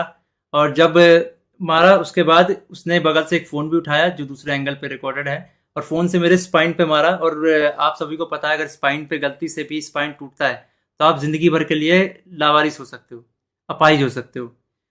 तो उसके बावजूद उसने मारा मारा, और उसके बाद उसने क्या किया, जान से मारने की धमकी भी दे दी।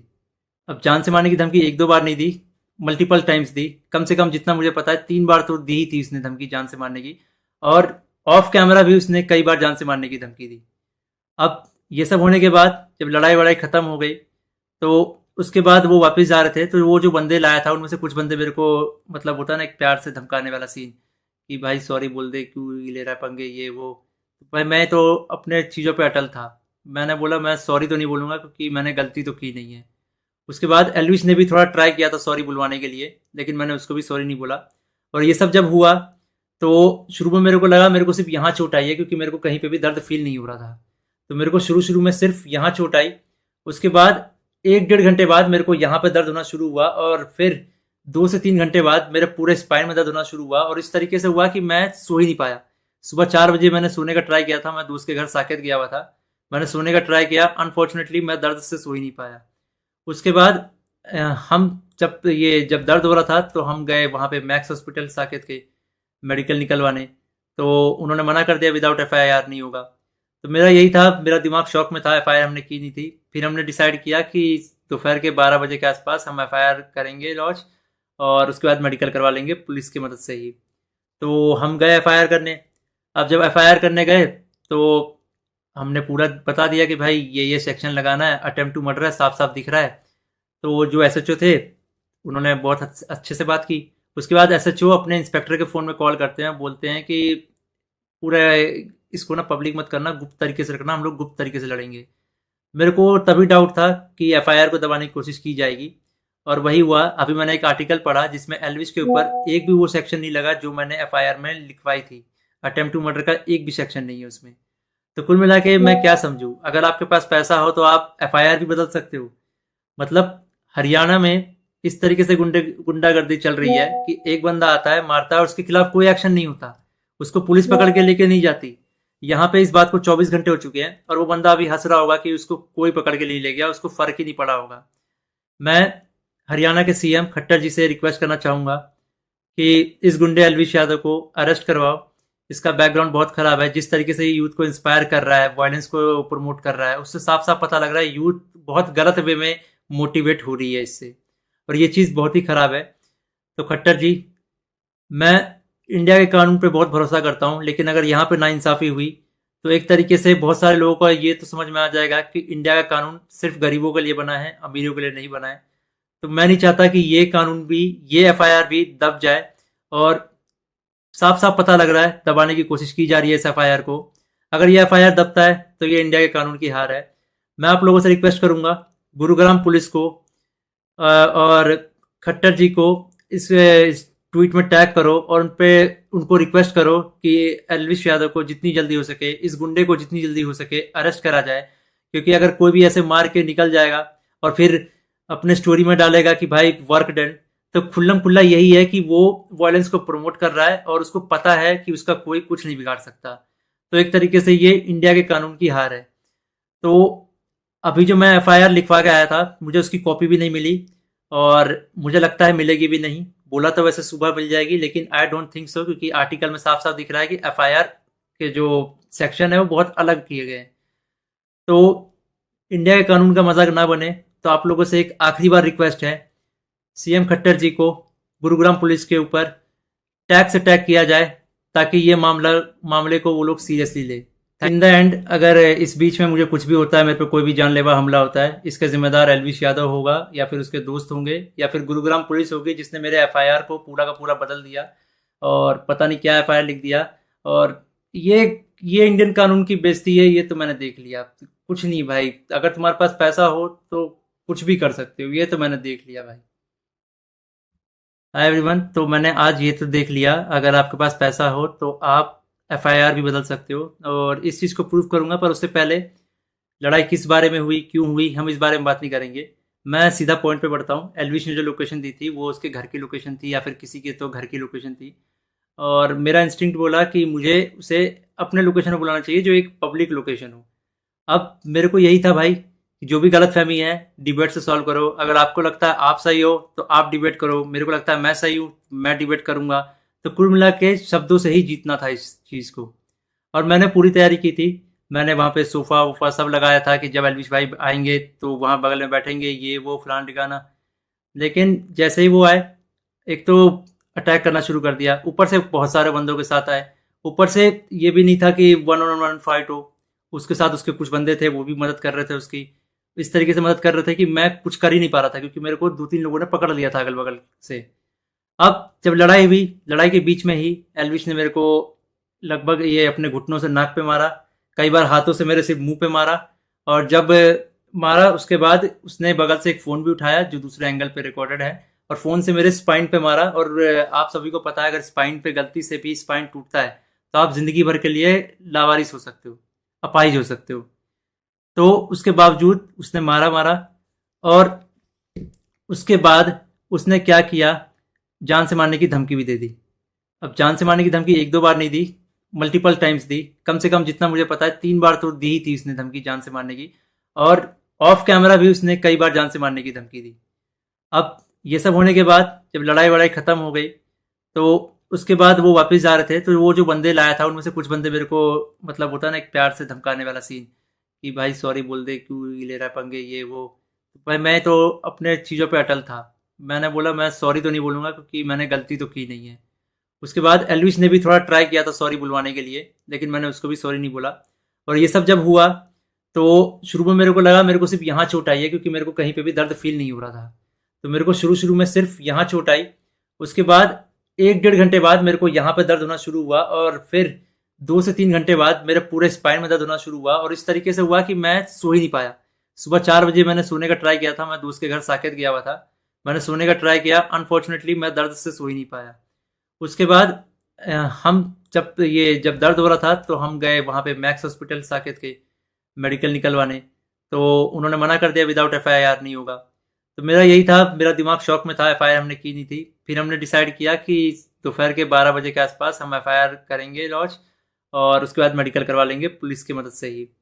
तो हम गए एफआईआर करने। अब जब एफआईआर करने गए तो हमने पूरा बता दिया कि भाई ये सेक्शन लगाना है, अटेम्प्ट टू मर्डर है, साफ साफ दिख रहा है। तो वो जो एसएचओ थे उन्होंने बहुत अच्छे से बात की। उसके बाद एसएचओ अपने इंस्पेक्टर के फ़ोन में कॉल करते हैं, बोलते हैं कि पूरा इसको ना पब्लिक मत करना, गुप्त तरीके से रखना, हम लोग गुप्त तरीके से लड़ेंगे। मेरे को तभी डाउट था कि एफआईआर को दबाने की कोशिश की जाएगी, और वही हुआ। अभी मैंने एक आर्टिकल पढ़ा जिसमें एल्विश के ऊपर एक भी वो सेक्शन नहीं लगा जो मैंने एफआईआर में लिखवाई थी। अटेम्प्ट टू मर्डर का एक भी सेक्शन नहीं है उसमें।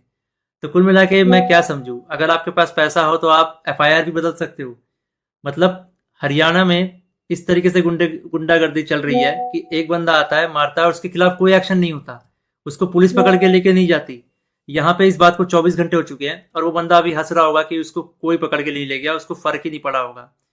मैं हरियाणा के सीएम खट्टर जी से रिक्वेस्ट करना चाहूंगा कि इस गुंडे एलविश यादव को अरेस्ट करवाओ।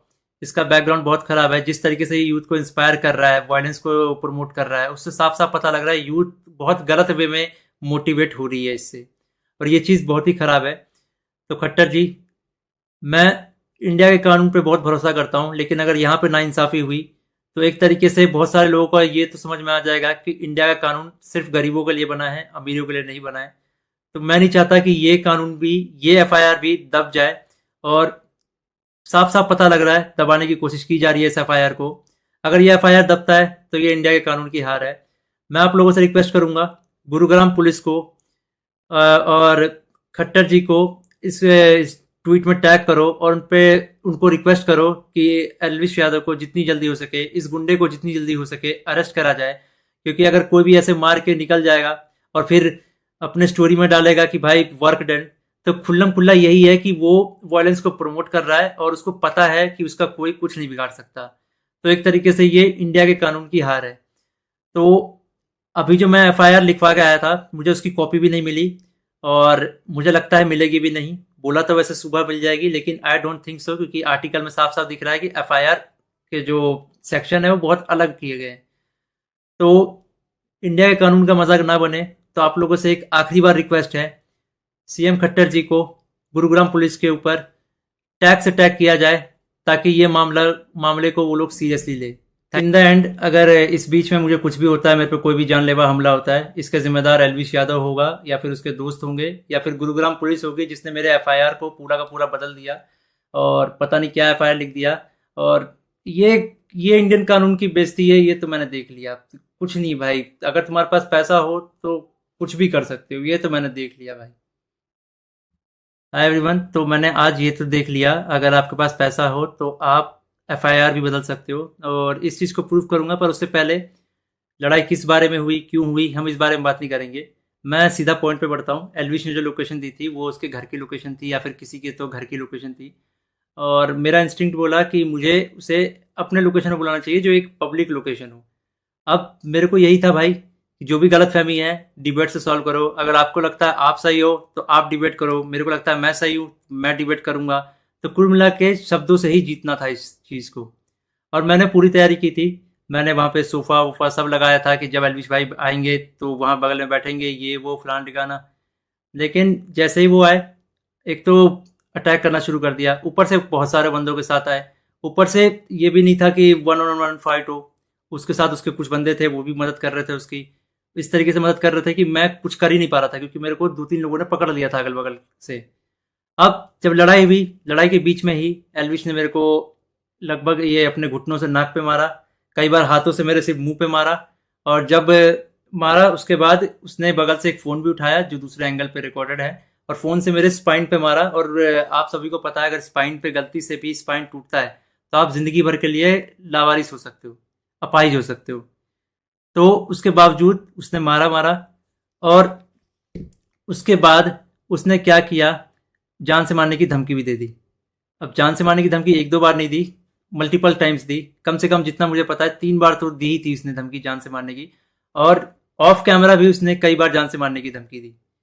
अब ये सब होने के बाद जब लड़ाई वड़ाई खत्म हो गई, तो उसके बाद वो वापस जा रहे थे, तो वो जो बंदे लाया था उनमें से कुछ बंदे मेरे को, मतलब होता है ना एक प्यार से धमकाने वाला सीन, कि भाई सॉरी बोल दे, क्यों ले रहा है पंगे, ये वो।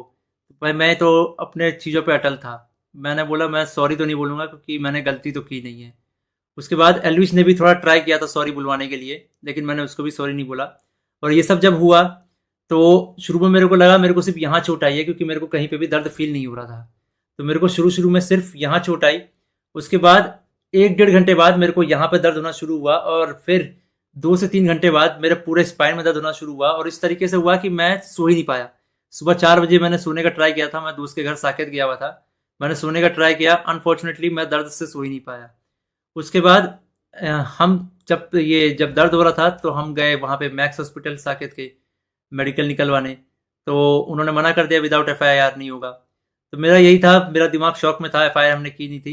फिर हमने डिसाइड किया कि दोपहर के 12 बजे के आसपास हम एफआईआर करेंगे लॉन्च और उसके बाद मेडिकल करवा लेंगे पुलिस की मदद से ही। तो हम गए एफआईआर करने।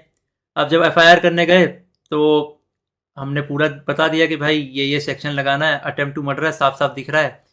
तो जो एसएचओ थे उन्होंने बहुत अच्छे से बात की। उसके बाद एसएचओ अपने इंस्पेक्टर के फ़ोन में कॉल करते हैं, बोलते हैं कि पूरा इसको ना पब्लिक मत करना, गुप्त तरीके से रखना, हम लोग गुप्त तरीके से लड़ेंगे। मेरे को तभी डाउट था कि एफआईआर को दबाने की कोशिश की जाएगी और वही हुआ। अभी मैंने एक आर्टिकल पढ़ा जिसमें एल्विश के ऊपर एक भी वो सेक्शन नहीं लगा जो मैंने एफआईआर में लिखवाई थी। अटेम्प्ट टू मर्डर का एक भी सेक्शन नहीं है उसमें। तो कुल मिला के मैं क्या समझूं, अगर आपके पास पैसा हो तो आप एफआईआर भी बदल सकते हो। मतलब हरियाणा में इस तरीके से गुंडागर्दी चल रही है कि एक बंदा आता है, मारता है और उसके खिलाफ कोई एक्शन नहीं होता, उसको पुलिस पकड़ के लेके नहीं जाती। यहाँ पे इस बात को 24 घंटे हो चुके हैं और वो बंदा अभी हंस रहा होगा कि उसको कोई पकड़ के नहीं ले गया, उसको फर्क ही नहीं पड़ा होगा। मैं हरियाणा के सीएम खट्टर जी से रिक्वेस्ट करना चाहूंगा कि इस गुंडे एल्विश यादव को अरेस्ट करवाओ। इसका बैकग्राउंड बहुत खराब है, जिस तरीके से यूथ को इंस्पायर कर रहा है, वायलेंस को प्रमोट कर रहा है, उससे साफ साफ पता लग रहा है यूथ बहुत गलत वे में मोटिवेट हो रही है इससे, और ये चीज़ बहुत ही खराब है। तो खट्टर जी, मैं इंडिया के कानून पे बहुत भरोसा करता हूँ, लेकिन अगर यहाँ पे नाइंसाफ़ी हुई तो एक तरीके से बहुत सारे लोगों को ये तो समझ में आ जाएगा कि इंडिया का कानून सिर्फ गरीबों के लिए बना है, अमीरों के लिए नहीं बना है। तो मैं नहीं चाहता कि ये कानून भी, ये एफआईआर भी दब जाए, और साफ साफ पता लग रहा है दबाने की कोशिश की जा रही है इस एफआईआर को। अगर ये एफआईआर दबता है तो ये इंडिया के कानून की हार है। मैं आप लोगों से रिक्वेस्ट करूंगा, गुरुग्राम पुलिस को और खट्टर जी को इस ट्वीट में टैग करो और उनको रिक्वेस्ट करो कि एल्विश यादव को जितनी जल्दी हो सके, इस गुंडे को जितनी जल्दी हो सके अरेस्ट करा जाए।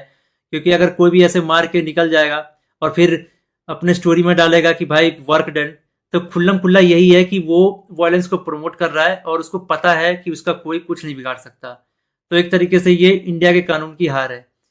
तो अभी जो मैं एफआईआर लिखवा के आया था, मुझे उसकी कॉपी भी नहीं मिली और मुझे लगता है मिलेगी भी नहीं। बोला तो वैसे सुबह मिल जाएगी, लेकिन आई डोंट थिंक सो, क्योंकि आर्टिकल में साफ साफ दिख रहा है कि एफआईआर के जो सेक्शन है वो बहुत अलग किए गए हैं। तो इंडिया के कानून का मजाक ना बने, तो आप लोगों से एक आखिरी बार रिक्वेस्ट है, सीएम खट्टर जी को गुरुग्राम पुलिस के ऊपर टैग से टैग किया जाए ताकि ये मामले को वो लोग सीरियसली ले।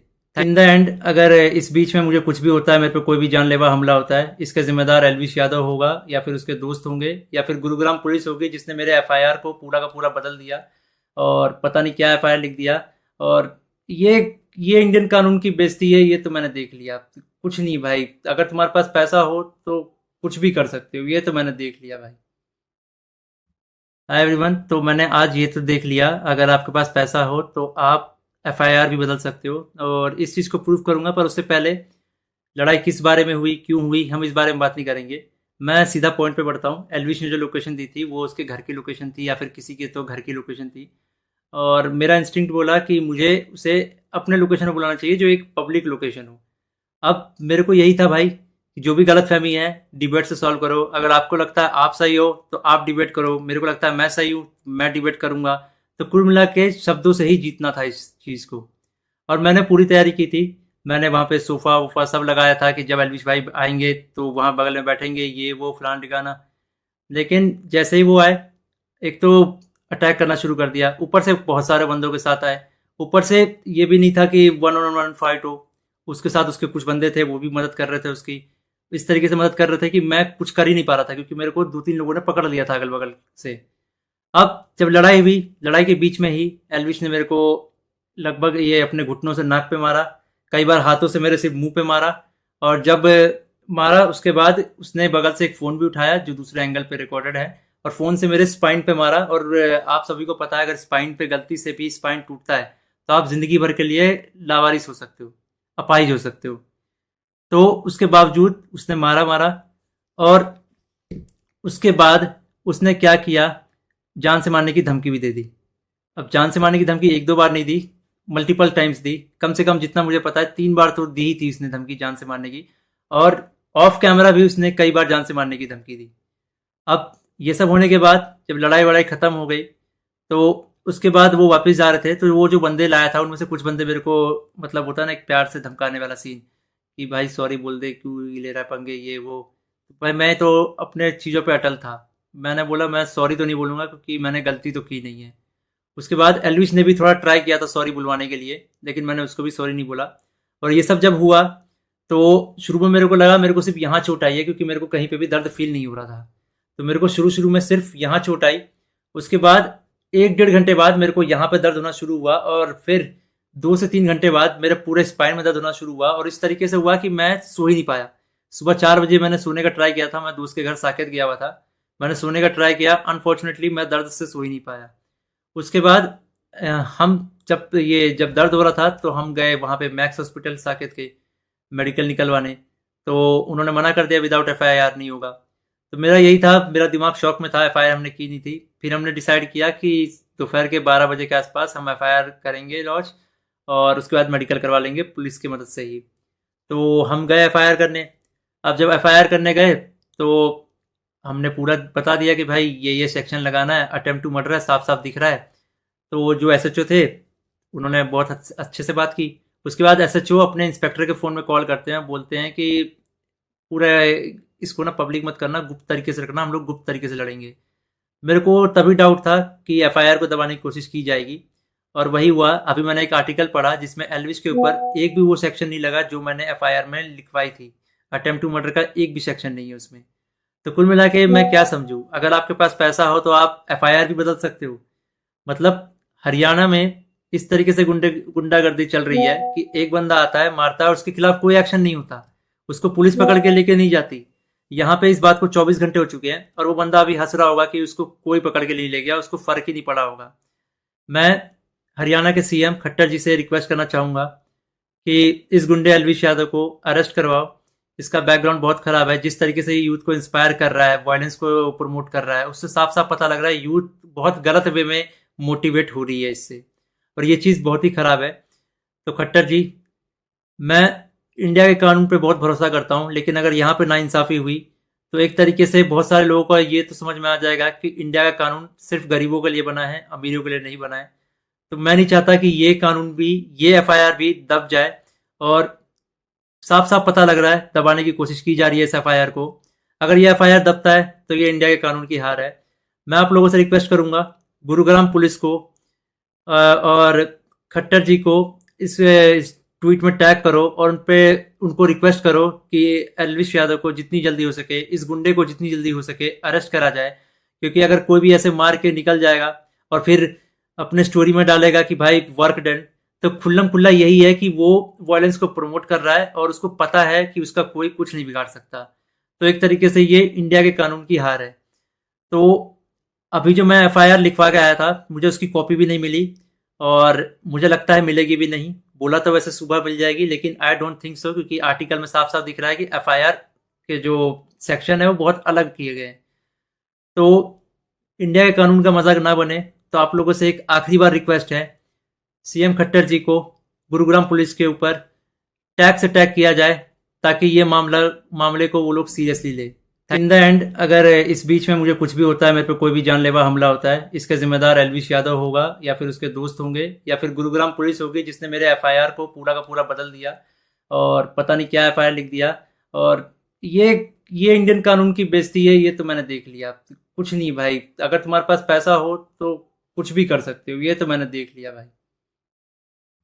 हाय एवरीवन, तो मैंने आज ये तो देख लिया, अगर आपके पास पैसा हो तो आप एफआईआर भी बदल सकते हो, और इस चीज़ को प्रूव करूंगा। पर उससे पहले लड़ाई किस बारे में हुई, क्यों हुई, हम इस बारे में बात नहीं करेंगे। मैं सीधा पॉइंट पे बढ़ता हूँ। एलविश ने जो लोकेशन दी थी वो उसके घर की लोकेशन थी, या फिर किसी के तो घर की लोकेशन थी। और मेरा इंस्टिंक्ट बोला कि मुझे उसे अपने लोकेशन पर बुलाना चाहिए, जो एक पब्लिक लोकेशन हो। अब मेरे को यही था भाई कि जो भी गलतफहमी है डिबेट से सॉल्व करो। अगर आपको लगता है आप सही हो तो आप डिबेट करो, मेरे को लगता है मैं सही हूँ, मैं डिबेट करूंगा। तो कुल मिला के शब्दों से ही जीतना था इस चीज़ को। और मैंने पूरी तैयारी की थी। मैंने वहाँ पे सोफ़ा वोफ़ा सब लगाया था कि जब एल्विश भाई आएंगे तो वहाँ बगल में बैठेंगे, ये वो फलाना टिकाना। लेकिन जैसे ही वो आए, एक तो अटैक करना शुरू कर दिया, ऊपर से बहुत सारे बंदों के साथ आए। ऊपर से ये भी नहीं था कि वन ऑन वन फाइट हो, उसके साथ उसके कुछ बंदे थे, वो भी मदद कर रहे थे उसकी। इस तरीके से मदद कर रहे थे कि मैं कुछ कर ही नहीं पा रहा था, क्योंकि मेरे को दो तीन लोगों ने पकड़ लिया था अगल बगल से। अब जब लड़ाई हुई, लड़ाई के बीच में ही एल्विश ने मेरे को लगभग ये अपने घुटनों से नाक पे मारा, कई बार हाथों से मेरे सिर्फ मुंह पे मारा। और जब मारा उसके बाद उसने बगल से एक फ़ोन भी उठाया जो दूसरे एंगल पे रिकॉर्डेड है, और फ़ोन से मेरे स्पाइन पे मारा। और आप सभी को पता है अगर स्पाइन पे गलती से भी स्पाइन टूटता है तो आप ज़िंदगी भर के लिए लावारिस हो सकते हो, अपाहिज हो सकते हो। तो उसके बावजूद उसने मारा मारा। और उसके बाद उसने क्या किया, जान से मारने की धमकी भी दे दी। अब जान से मारने की धमकी एक दो बार नहीं दी, मल्टीपल टाइम्स दी। कम से कम जितना मुझे पता है 3 बार तो दी ही थी उसने धमकी जान से मारने की। और ऑफ कैमरा भी उसने कई बार जान से मारने की धमकी दी। अब ये सब होने के बाद जब लड़ाई वड़ाई खत्म हो गई तो उसके बाद वो वापस जा रहे थे, तो वो जो बंदे लाया था उनमें से कुछ बंदे मेरे को, मतलब होता है ना एक प्यार से धमकाने वाला सीन, कि भाई सॉरी बोल दे, क्यों ले रहा है पंगे ये वो। भाई मैं तो अपने चीज़ों पे अटल था। मैंने बोला मैं सॉरी तो नहीं बोलूँगा क्योंकि मैंने गलती तो की नहीं है। उसके बाद एल्विश ने भी थोड़ा ट्राई किया था सॉरी बुलवाने के लिए, लेकिन मैंने उसको भी सॉरी नहीं बोला। और ये सब जब हुआ तो शुरू में मेरे को लगा मेरे को सिर्फ यहाँ चोट आई है, क्योंकि मेरे को कहीं पे भी दर्द फील नहीं हो रहा था। तो मेरे को शुरू शुरू में सिर्फ यहाँ चोट आई। उसके बाद 1 डेढ़ घंटे बाद मेरे को यहाँ पे दर्द होना शुरू हुआ, और फिर 2 से 3 घंटे बाद मेरे पूरे स्पाइन में दर्द होना शुरू हुआ। और इस तरीके से हुआ कि मैं सो ही नहीं पाया। सुबह 4 बजे मैंने सोने का ट्राई किया था, मैं दोस्त के घर साकेत गया हुआ था। मैंने सोने का ट्राई किया, अनफॉर्चुनेटली मैं दर्द से सो ही नहीं पाया। उसके बाद हम जब दर्द हो रहा था तो हम गए वहाँ पे मैक्स हॉस्पिटल साकेत के, मेडिकल निकलवाने। तो उन्होंने मना कर दिया विदाउट एफआईआर नहीं होगा। तो मेरा यही था, मेरा दिमाग शॉक में था, एफआईआर हमने की नहीं थी। फिर हमने डिसाइड किया कि दोपहर के 12 बजे के आसपास हम एफआईआर करेंगे लॉन्च, और उसके बाद मेडिकल करवा लेंगे पुलिस की मदद से ही। तो हम गए एफआईआर करने।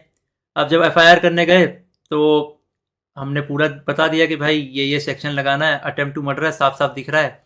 तो वो जो एसएचओ थे उन्होंने बहुत अच्छे से बात की। उसके बाद एसएचओ अपने इंस्पेक्टर के फ़ोन में कॉल करते हैं, बोलते हैं कि पूरा इसको ना पब्लिक मत करना, गुप्त तरीके से रखना, हम लोग गुप्त तरीके से लड़ेंगे। मेरे को तभी डाउट था कि एफआईआर को दबाने की कोशिश की जाएगी, और वही हुआ। अभी मैंने एक आर्टिकल पढ़ा जिसमें एल्विश के ऊपर एक भी वो सेक्शन नहीं लगा जो मैंने एफआईआर में लिखवाई थी। अटेम्प्ट टू मर्डर का एक भी सेक्शन नहीं है उसमें। तो कुल मिला के मैं क्या समझूं, अगर आपके पास पैसा हो तो आप एफआईआर भी बदल सकते हो। मतलब हरियाणा में इस तरीके से गुंडागर्दी चल रही है कि एक बंदा आता है मारता है और उसके खिलाफ कोई एक्शन नहीं होता, उसको पुलिस पकड़ के लेके नहीं जाती। यहाँ पे इस बात को 24 घंटे हो चुके हैं और वो बंदा अभी हंस रहा होगा कि उसको कोई पकड़ के नहीं ले गया, उसको फर्क ही नहीं पड़ा होगा। मैं हरियाणा के सीएम खट्टर जी से रिक्वेस्ट करना चाहूंगा कि इस गुंडे एलविश यादव को अरेस्ट करवाओ। इसका बैकग्राउंड बहुत खराब है, जिस तरीके से ये यूथ को इंस्पायर कर रहा है, वायलेंस को प्रमोट कर रहा है, उससे साफ साफ पता लग रहा है यूथ बहुत गलत वे में मोटिवेट हो रही है इससे, और ये चीज़ बहुत ही खराब है। तो खट्टर जी, मैं इंडिया के कानून पे बहुत भरोसा करता हूँ, लेकिन अगर यहाँ पे नाइंसाफ़ी हुई तो एक तरीके से बहुत सारे लोगों को ये तो समझ में आ जाएगा कि इंडिया का कानून सिर्फ गरीबों के लिए बना है, अमीरों के लिए नहीं बना है।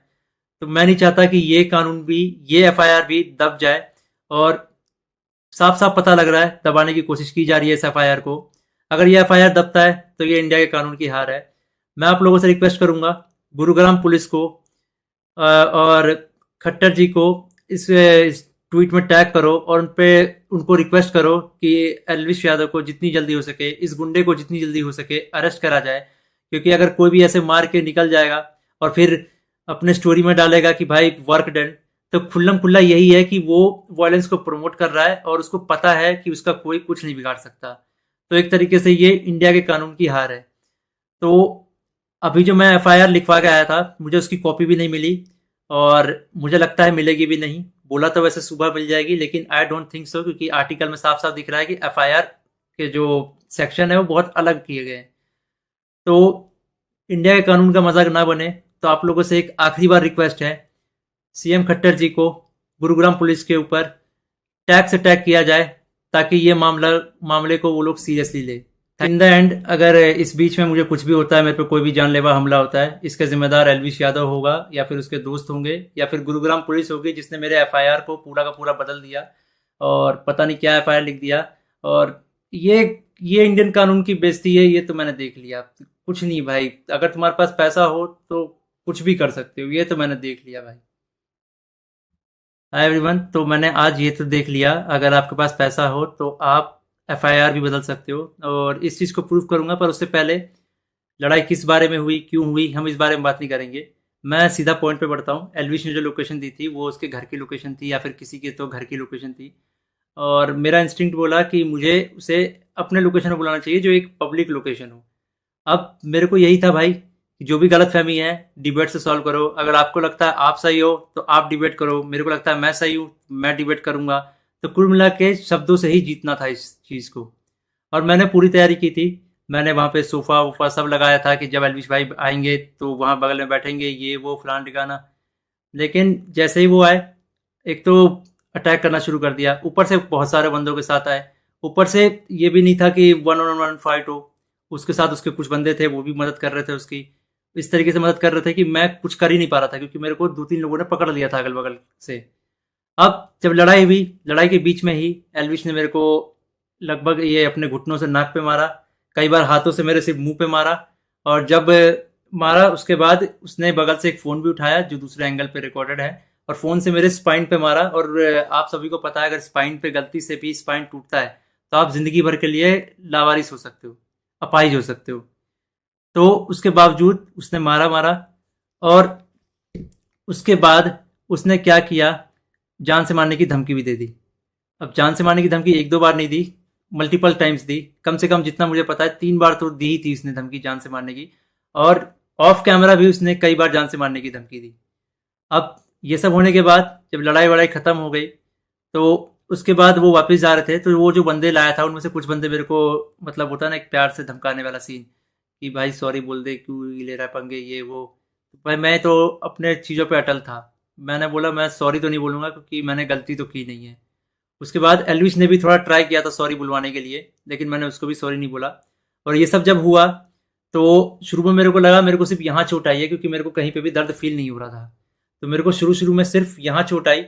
उसके बाद 1 डेढ़ घंटे बाद मेरे को यहाँ पे दर्द होना शुरू हुआ, और फिर 2 से 3 घंटे बाद मेरे पूरे स्पाइन में दर्द होना शुरू हुआ। और इस तरीके से हुआ कि मैं सो ही नहीं पाया। सुबह 4 बजे मैंने सोने का ट्राई किया था, मैं दोस्त के घर साकेत गया हुआ था, मैंने सोने का ट्राई किया, अनफॉर्चुनेटली मैं दर्द से सो ही नहीं पाया। उसके बाद हम जब दर्द हो रहा था तो हम गए वहाँ पे मैक्स हॉस्पिटल साकेत के मेडिकल निकलवाने। तो उन्होंने मना कर दिया विदाउट एफआईआर नहीं होगा।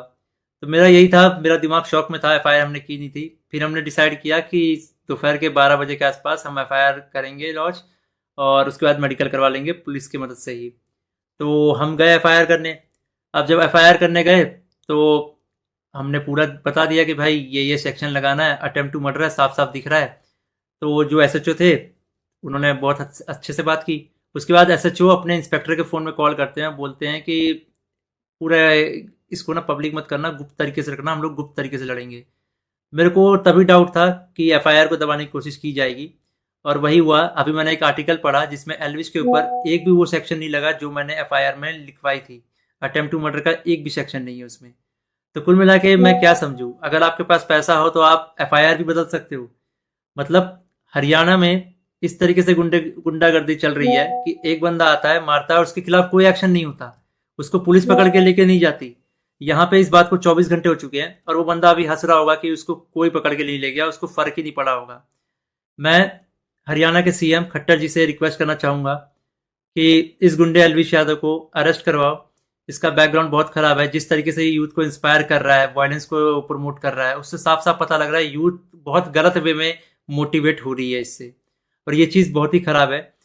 तो खट्टर जी, मैं इंडिया के कानून पे बहुत भरोसा करता हूँ, लेकिन अगर यहाँ पे नाइंसाफ़ी हुई तो एक तरीके से बहुत सारे लोगों को ये तो समझ में आ जाएगा कि इंडिया का कानून सिर्फ गरीबों के लिए बना है, अमीरों के लिए नहीं बना है। तो मैं नहीं चाहता कि ये कानून भी, ये एफआईआर भी दब जाए, और साफ साफ पता लग रहा है दबाने की कोशिश की जा रही है इस एफआईआर को। अगर ये एफआईआर दबता है तो ये इंडिया के कानून की हार है। मैं आप लोगों से रिक्वेस्ट करूंगा, गुरुग्राम पुलिस को और खट्टर जी को इस ट्वीट में टैग करो और उनको रिक्वेस्ट करो कि एल्विश यादव को जितनी जल्दी हो सके, इस गुंडे को जितनी जल्दी हो सके अरेस्ट करा जाए। क्योंकि अगर कोई भी ऐसे मार के निकल जाएगा और फिर अपने स्टोरी में डालेगा कि भाई वर्क डन, तो खुल्लम खुल्ला यही है कि वो वायलेंस को प्रमोट कर रहा है और उसको पता है कि उसका कोई कुछ नहीं बिगाड़ सकता। तो एक तरीके से ये इंडिया के कानून की हार है।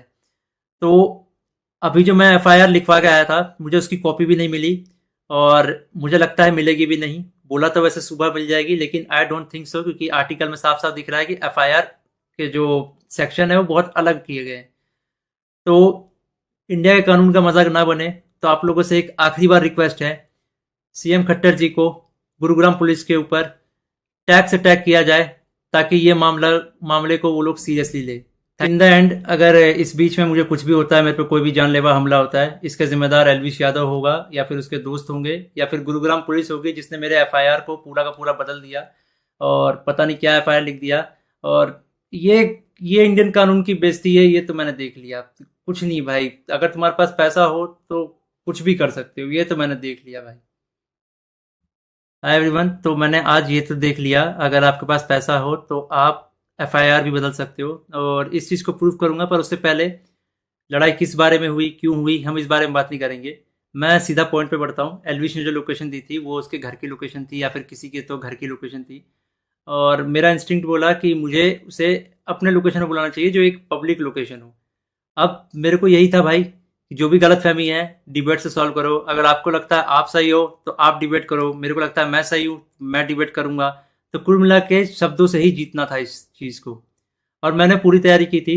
मैंने वहाँ पे सोफा वोफा सब लगाया था कि जब एल्विश भाई आएंगे तो वहाँ बगल में बैठेंगे, ये वो फलान ठिकाना। लेकिन जैसे ही वो आए, एक तो अटैक करना शुरू कर दिया, ऊपर से बहुत सारे बंदों के साथ आए। ऊपर से ये भी नहीं था कि वन ऑन वन फाइट हो, उसके साथ उसके कुछ बंदे थे, वो भी मदद कर रहे थे उसकी। इस तरीके से मदद कर रहे थे कि मैं कुछ कर ही नहीं पा रहा था, क्योंकि मेरे को दो तीन लोगों ने पकड़ लिया था अगल बगल से। अब जब लड़ाई हुई, लड़ाई के बीच में ही एल्विश ने मेरे को लगभग ये अपने घुटनों से नाक पे मारा, कई बार हाथों से मेरे सिर्फ मुंह पे मारा। और जब मारा उसके बाद उसने बगल से एक फ़ोन भी उठाया जो दूसरे एंगल पे रिकॉर्डेड है, और फ़ोन से मेरे स्पाइन पे मारा। और आप सभी को पता है अगर स्पाइन पे गलती से भी स्पाइन टूटता है तो आप ज़िंदगी भर के लिए लावारिस हो सकते हो, अपाहिज हो सकते हो। तो उसके बावजूद उसने मारा मारा, और उसके बाद उसने क्या किया, जान से मारने की धमकी भी दे दी। अब जान से मारने की धमकी एक दो बार नहीं दी, मल्टीपल टाइम्स दी। कम से कम जितना मुझे पता है 3 बार तो दी ही थी उसने धमकी जान से मारने की, और ऑफ कैमरा भी उसने कई बार जान से मारने की धमकी दी। अब ये सब होने के बाद जब लड़ाई वड़ाई खत्म हो गई, तो उसके बाद वो वापस जा रहे थे, तो वो जो बंदे लाया था उनमें से कुछ बंदे मेरे को, मतलब होता है ना एक प्यार से धमकाने वाला सीन, कि भाई सॉरी बोल दे, क्यों ले रहा है पंगे, ये वो। भाई मैं तो अपने चीज़ों पे अटल था। मैंने बोला मैं सॉरी तो नहीं बोलूँगा, क्योंकि मैंने गलती तो की नहीं है। उसके बाद एल्विश ने भी थोड़ा ट्राई किया था सॉरी बुलवाने के लिए, लेकिन मैंने उसको भी सॉरी नहीं बोला। और ये सब जब हुआ तो शुरू में मेरे को लगा मेरे को सिर्फ यहाँ चोट आई है, क्योंकि मेरे को कहीं पे भी दर्द फील नहीं हो रहा था। तो मेरे को शुरू शुरू में सिर्फ यहाँ चोट आई। उसके बाद 1 डेढ़ घंटे बाद मेरे को यहाँ पे दर्द होना शुरू हुआ, और फिर 2 से 3 घंटे बाद मेरे पूरे स्पाइन में दर्द होना शुरू हुआ। और इस तरीके से हुआ कि मैं सो ही नहीं पाया। सुबह 4 बजे मैंने सोने का ट्राई किया था, मैं दोस्त के घर साकेत गया हुआ था, मैंने सोने का ट्राई किया, अनफॉर्चुनेटली मैं दर्द से सो ही नहीं पाया। उसके बाद हम जब दर्द हो रहा था तो हम गए वहाँ पे मैक्स हॉस्पिटल साकेत के मेडिकल निकलवाने। तो उन्होंने मना कर दिया, विदाउट एफआईआर नहीं होगा। तो मेरा यही था, मेरा दिमाग शॉक में था, एफआईआर हमने की नहीं थी। फिर हमने डिसाइड किया कि दोपहर के 12 बजे के आसपास हम एफआईआर करेंगे लॉन्च, और उसके बाद मेडिकल करवा लेंगे पुलिस की मदद से ही। तो हम गए एफआईआर करने। अब जब एफआईआर करने गए तो हमने पूरा बता दिया कि भाई ये सेक्शन लगाना है, अटेम्प्ट टू मर्डर है, साफ साफ दिख रहा है। तो जो एसएचओ थे उन्होंने बहुत अच्छे से बात की। उसके बाद एसएचओ अपने इंस्पेक्टर के फ़ोन में कॉल करते हैं, बोलते हैं कि पूरा इसको ना पब्लिक मत करना, गुप्त तरीके से रखना, हम लोग